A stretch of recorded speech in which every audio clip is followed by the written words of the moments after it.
tensions had finally come to a calm by Thursday morning at UC Berkeley as it was back to business as usual on campus. But the scene was not as subdued Wednesday night after outrage poured onto the streets near the university and protesters marched against Milo Yiannopoulis, the lightning rod technology editor for far-right-leaning Breitbart News. Yiannopoulos was scheduled to speak on the Cal campus, but plans were abruptly scrapped after opposition to his controversial appearance at the historically liberal university boiled over. Protesters indeed were mostly peaceful, but emotions no doubt flared at the school and on Telegraph Avenue in downtown Berkeley.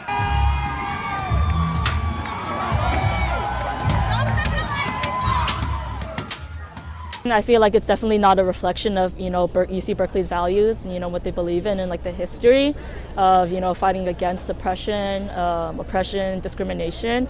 It's like I said before, just opportunists just taking advantage of, UC Berkeley, protesters and just kind of making a whole mess out of the situation and make it, kind of making it their agenda, and I can't say, there was no UC Berkeley students who who weren't part of the violence, but I believe for the most part it was supposed to be peaceful protest, and you just got a handful of outsiders just going in and causing havoc, which is not a reflection of UC Berkeley students.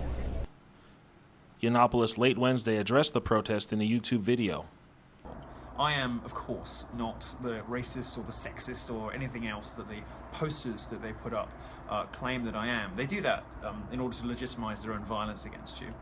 But even if I were, even if the things that they said about me were true, this still wouldn't be an appropriate response to ideas. Maintenance crews, meanwhile, were left to clean up the aftermath of some of the carnage that had erupted the night before. For MercuryNews.com, this is Kevin Rand.